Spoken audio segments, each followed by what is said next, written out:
Banyak, banyak, banyak, banyak.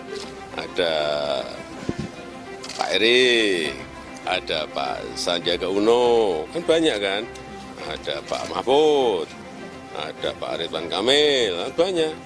Siapa lagi? Ada Cak Imin, ada Pak Erlangga, kan banyak. Gimana?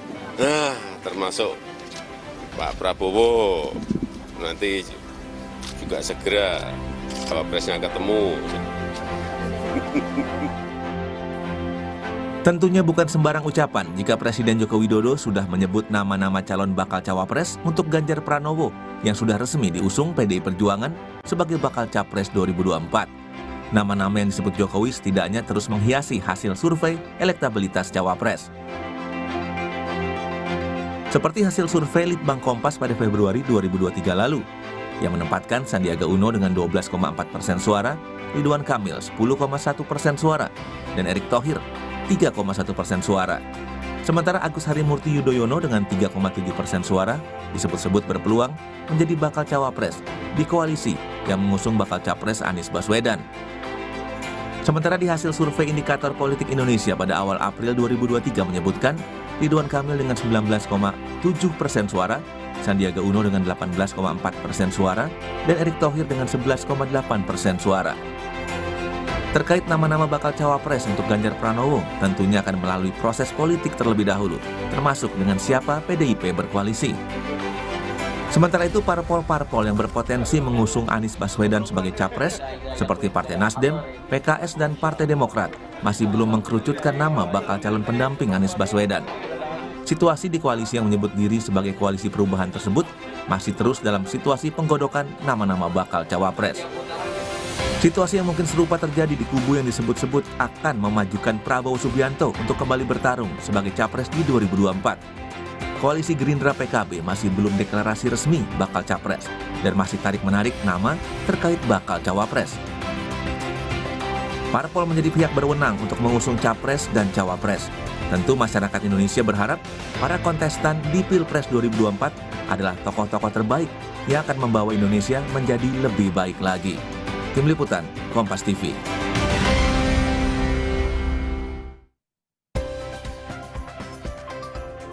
Saudara, setelah dinamika bursa capres memanas dengan munculnya Ganjar Pranowo sebagai bakal capres PDI Perjuangan, kini yang tak kalah hangat adalah bursa bakal cawapres. Nama-namanya sudah beredar di banyak hasil survei, bahkan Presiden Jokowi juga menyebut beberapa nama potensial cawapres. Bagaimana kemudian parpol pengusung menyikapinya dan akan seperti apa kriteria cawapres yang akan bersinar di 2024? Kita akan bahas bersama sejumlah narasumber. Ada Bang Andreas Hugo Parera, Ketua DPP PDI Perjuangan. Ada juga Mas Muhammad Khalid, juru bicara PKS, dan tentunya pakar komunikasi politik UI. Ada Bu Lely Aryani. Bu Lely, selamat pagi. Unas. Ya, selamat pagi. Assalamualaikum warahmatullahi wabarakatuh. Waalaikumsalam. Bang Hugo, Mas Khalid, selamat pagi. Selamat pagi Mas Rian. Pak Sugo, Mbak Lili. Selamat pagi. Saya langsung ke Bang Andreas. Bang Andreas, kemarin Pak Hasto juga menyatakan ya nama-nama bakal cawapres yang disebut Pak Jokowi ini akan digodok di internal partai secara dinamis juga. Sejauh mana perkembangannya hingga saat ini? Ya, kalau sekarang sih masih dalam suasana Lebaran, Mas Rian. Artinya setelah ya masa Lebaran ini silaturahim, ya setelah itu baru kita ya fokus untuk persiapan baik pemilu presiden maupun pemilu legislatif. Dalam masa sampai dengan awal Mei ini tentu persiapan yang berkaitan dengan pemilu legislatif. Tanggal 1 sampai tanggal 14 itu harus sudah mulai pendaftaran pileg gitu. Untuk pilpres tentu calon wakil presiden ini kalau saya perhatikan ini akan menjadi decided faktor lah, faktor yang akan ikut menentukan, akan ikut memutuskan kemenangan di tahun 2024 gitu. Sehingga memang perlu pertimbangan yang matang, perlu persiapan, dan seperti yang disampaikan oleh Sekjen, untuk cawapres ini tentu tidak harus juga terburu-buru gitu. Dalam arti perlu ada pendekatan, pembicaraan, istilahnya Pak Sekjen kan ada masa perkenalan, ada masa Nggak bisa masa kawin paksa pacaran ya, dan kalau kata Mas Eko. kemudian jangan dikawin paksa gitu. Karena kalau saya perhatikan juga memang ada dua faktor. Kalau faktor ke dalam itu tadi, gitu, bagaimana chemistry itu harus dibangun gitu. Chemistry itu harus dibangun baik dalam proses pilpres nanti maupun menuju atau ketika mereka memimpin negara memenangkan pilpres nanti. Kemudian yang kedua faktor apa yang ada di luar gitu, itu memonitor perkembangan yang terjadi di masyarakat yang berkaitan dengan chemistry kedua calon ini. Sehingga saya kira ini penting karena ini akan menjadi, kalau saya perhatikan akan menjadi deciding factor untuk pilpres, kemenangan dalam pilpres nanti gitu. Oke, kalau Mas Holid ini sama Mas masih suasana Lebaran, jadi ini masih belum dibahas secara detail atau sebenarnya berbeda? Pertama kami ucapkan dulu nih selamat Idul Fitri, mohon Selamat maaf Idul lahir Fitri, batin mohon kepada maaf lahir seluruh batin. pemirsa Kompas TV. Dan juga saya ucapkan selamat nih kepada Bang Hugo nih, sudah menentukan partainya, sudah menentukan capresnya. Dan tentu ini kami sangat menyambut baik ya, sangat mengapresiasi. Tentu kami di Koalisi Perubahan, PKS, Nasdem, dan Demokrat, karena kompetisi Pilpres akan semakin lebih sehat, lebih seru ya, dengan berbagai macam banyak pilihan. Kami mendorong semakin banyak pilihan, poros semakin lebih baik sebenarnya buat masyarakat ya. Selain banyak pilihan juga bisa memitigasi polarisasi. Kalau di Koalisi Perubahan, kami sudah membuat apa yang kami sebut dengan piagam koalisi, Mas Elgen. Jadi piagam koalisi itu sudah menjadi dokumen tertulis, ditandatangani oleh masing-masing ketua umum, ada Presiden PKS, Mas Eko, kemudian ketua umum Mas AHY, dan Pak Surya Paloh sebagai ketua umum Partai Nasdem. Dalam piagam koalisi tersebut, salah satu butir yang disepakati adalah mengenai bakal calon wakil presiden, yang mana otoritas penentuannya adalah diberikan kepada calon presiden yang sudah kita sepakati bersama, yakni Bapak Anies Rashid Baswedan. Tentu ada beberapa kriteria, di situ kita sebutkan ada 5 kriteria. Pertama, memiliki kontribusi kemenangan yang signifikan. Kemudian yang kedua, memiliki kontribusi dalam menjaga soliditas koalisi dan stabilitas koalisi. Dan yang ketiga adalah bagaimana bisa berkontribusi efektif pada pembentukan pemerintahan ke depan. Yang keempat, visi misi yang sama, dan tentu duit tunggal, chemistry-nya harus dapat. Nah ini tadi tuh, chemistry-nya antara capres dan cawapresnya harus dapat dan bisa bergerak bersama. Kira-kira demikian. Oke, berarti melanjutkan program-program pemerintahan saat ini tidak menjadi prioritas ya, Mas Holid? Salah satu agenda platform dari koalisi ini adalah perubahan dan keberlanjutan. Jadi kata change itu di pertama. Jadi kita menyebut koalisi ini adalah koalisi perubahan untuk persatuan. Jadi perubahan dalam konteks yang ingin kita usung adalah perubahan untuk perbaikan, perubahan untuk progresivitas, kemajuan, dan perubahan untuk keadilan dan kesejahteraan untuk masyarakat. Jadi kata change di sini, perubahan, itu salah satu platform yang ingin kita usung bersama.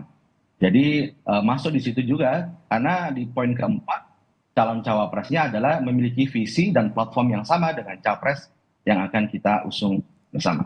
Oke. Bu Leli, kalau Bu Leli melihatnya pasca, kita menyebutnya begini ya, pasca pengumuman Pak Ganjar oleh PDIP, oleh Bu Mega. Ini kan sepertinya konstelasi lah ya, kalau ngomongnya bandul lah gitu ya, politiknya ini kemudian jadi berubah lagi. Kalau Anda melihatnya hingga saat ini, termasuk Presiden Jokowi langsung nyebutin ada 6 nama ditambah 1, Pak Prabowo setelah ditanyain wartawan, Anda melihatnya gimana sih secara komunikasi politiknya gitu? Iya, yang pertama kemudian masyarakat akhirnya menjadi tahu ya bahwa bukan hanya ada 1 calon presiden. Jadi sudah 2 nih, kita berharap bukan hanya 2, tapi juga 3 atau 4. Sehingga masyarakat juga bisa membuat pilihan nantinya kepada siapa hati akan berlabuh untuk memilihnya gitu kan. Sebetulnya tema hari ini kan adalah berburu calon wakil presiden. Biasanya kan kalau orang berburu itu, yang diburu itu lari kalau dikejar gitu kan. Tapi kalau dalam hal ini pasti ketika calon wakil presiden diburu, dia pasang badan. Ayo dong buru gua gitu kan, tembak gua bila perlu kan, seperti itu. Jadi menarik ya judul hari ini. Jadi pasca pengumuman Pak Ganjar dari PDIP itu kan langsung merubah konstelasi benar ya. Jadi rakyat langsung tahu, semula ada tebak-tebakan nih di balik belakang pintu. Siapa nih dari PDIP? Jangan-jangan Bang Andreas gitu kan, jangan-jangan Mbak Puan gitu kan, misalnya kan. Kita berpikirnya kan seperti itu. Terus kemudian biasanya kan dalam komunikasi politik itu bukan selalu acak. Jadi komunikasi politik tidak ada yang kebetulan karena by design gitu kan. Sehingga kalau orang mengatakan komunikasi politik itu acak ya kadang-kadang, tapi yang sebenarnya sudah terpola. Coba lihat. Ketika koalisi perubahan Demokrat, Nasdem dan PKS itu menentukan calon presiden, pasti setelah mereka ketemu kan, artinya pola komunikasinya setelah mereka kongres bertemu antar partai yang direncanakan untuk berkoalisi lah. Nah, pola komunikasi itu adalah secara berulang-ulang dilakukan sehingga dia membentuk pola. Sehingga dalam politik, komunikasi politik itu sudah terpola menurut saya. Pun demikian ketika partai politik menentukan calon presidennya. Bahwa kemudian apakah kemudian menentukan calon wakil presidennya terpola? Pasti terpola. Tapi semuanya saya pastikan belum menentukan siapa calon wakil presidennya. Hanya ada nama-nama tapi belum menentukan itu orangnya. Karena tadi pertimbangan PKS dengan partai koalisinya juga berbeda, pertimbangan PDIP juga pasti berbeda. Tapi yang jelas kemarin kebetulan saya di TV lain itu ada pengamat yang mengatakan yang paling penting itu tidak ada potensi untuk menjadi kompetitor ke depan calon wakil presiden itu.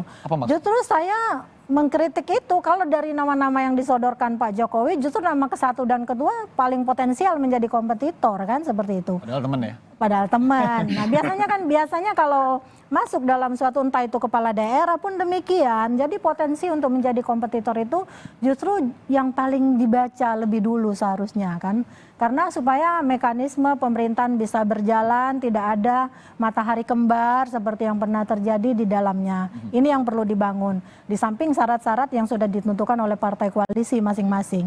Jadi saya kira memang seluruh nama itu adalah potensial yang disebut Pak Jokowi, termasuk di koalisi perubahan. Ditambah lagi 2 nama, mungkin Mas AHY sama Pak Saiku kan. Jadi ini nama-nama yang potensial, tinggal bagaimana mekanisme partai menentukan jalur untuk memilih mereka. Jadi bukan memburu mereka, kalau memburu mereka pasti pasang badan. Dan kabur? Nggak kabur, nggak kabur. Kalau yang diburu itu, kalau buruan itu kabur, kalau mereka nggak bakal kabur, justru menerima gitu. Jadi lebih baik memilih begitu ya? Memilih lah calon wakil presiden. Tapi sebenarnya di balik presiden ngomong, 6 nama ditambah 1 Pak Prabowo itu. Apakah endorse? Itu kan ada urutannya juga di situ kan. Ada Pak Erick pertama, kemudian Pak Sandi dan lain-lainnya hingga bawah. Saya baru mau bilang itu. Ini memang menyebutkan saja karena menjawab pertanyaan wartawan apa ada komunikasi politik di dalamnya. Apakah ini endorsement sebenarnya? Iya, dalam komunikasi politik kan setiap pesan komunikasi itu kan bisa bermakna ganda gitu kan. Tergantung persepsi orang yang menerima pesan itu. Jadi kalau dia ingin mengatakan itu ada endorse juga bisa terjadi, tapi karena itu terdesak oleh jawaban wartawan, pertanyaan wartawan juga bisa itu terjadi. Tapi nama-nama itu kan adalah nama-nama yang sudah dikenal. Dan sudah muncul secara di lembaga survei juga sudah dibunyikan gitu. Artinya wajar-wajar saja. Makanya saya bilang tadi apakah kemungkinan ada Bang Andreas juga di dalamnya gitu kan kita nggak tahu. Gitu ya? Iya, apalagi saya gitu kan.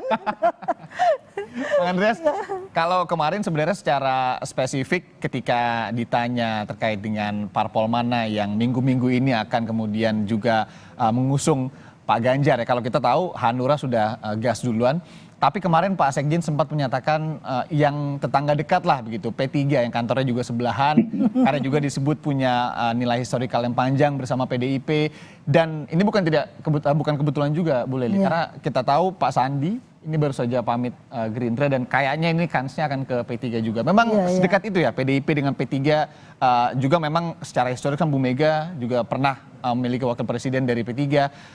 Lebih ada kedekatan dengan P3? Ya, secara fisik kami bertetangga memang. Kantor PDI Perjuangan dengan kantor P3 itu kan sebelah-sebelahan. Kami hanya ini tembok, dan temboknya juga tidak terpisah langsung gitu. Tapi ada jalan. Ini ada jalan untuk bertemu.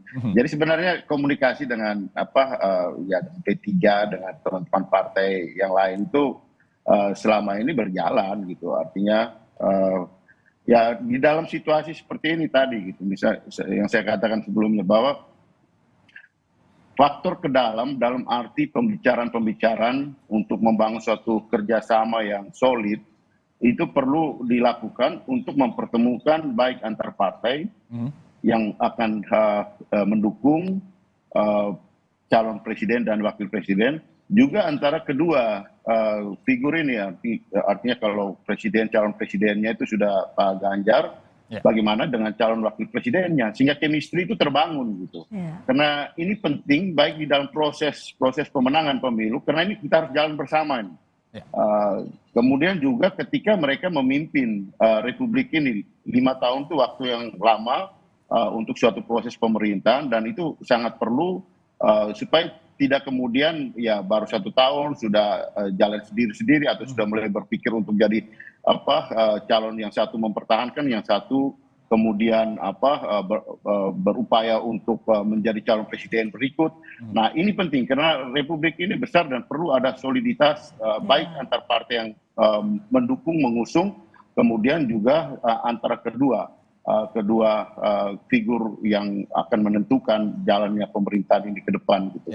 Oleh karena itu memang ini proses yang akan berlangsung, bisa jadi juga akan diputuskan di dalam waktu last minute gitu. Karena kalau kita perhatikan di dalam 2 periode sebelumnya, keputusan ketika memutuskan calon wakil presiden ketika itu Pak Jokowi dan Pak Yusuf Kalla itu terjadi pada waktu-waktu last minute gitu. Begitupun dengan kemarin ketika Pak Joko Widodo dengan Pak Ma'ruf Amin. Itulah gitu. second itu Pak Andreas. Karena apa? Karena ini penting sehingga kemudian pembicaraan ke dalam lebih dulu itu penting. Nah di luar kan kita semua sudah tahu gitu. Apa yang Pak Jokowi sampaikan itu kan adalah perkembangan yang terjadi di luar, di masyarakat yang berkaitan dengan figur-figur ini. Figur-figur yang kira-kira potensial lah dalam arti ya akan membangun kerjasama ini. Gitu. Nah soliditas itu saya kira penting untuk dibangun sebelumnya. Oke, Mas Solid, kalau nama-nama dari koalisi perubahan sendiri, tadi kan disebutkan juga ya pemilihan cawapres ini tidak akan lari jauh dari sebuah visi, yaitu kesamaan platform yang juga kemudian ini di dalam partai pengusung itu sendiri, nggak jauh-jauh mungkin dari Demokrat dan juga dari PKS. Sejauh ini belum berubah nama-nama yang memang ada di publik begitu. Jadi salah satu kesepakatan yang kita sepakati bersama dalam koalisi perubahan adalah memberikan mandat kepada calon presiden untuk melakukan komunikasi politik dan penjajakan ya dengan elemen-elemen yang lain juga. Jadi salah satu poinnya di sana juga. Jadi memang kita tidak close coalition gitu, koalisi yang tertutup, tapi kita open sehingga capres juga bisa membangun komunikasi politik di luar internal koalisi. Namun demikian dalam pembahasan sampai detik ini kita melihat memang apa yang berkembang kita semakin solid ya di koalisi perubahan, dan kami memiliki pandangan yang agak berbeda nih untuk masalah cawapres, dalam arti kami tidak ingin last minute juga. Jadi kami ingin sebenarnya baik capres maupun cawapres tidak seperti pada waktu 2019 ditentukan di last minute pada waktu mau submit pendaftaran. Agak panjang ya waktunya.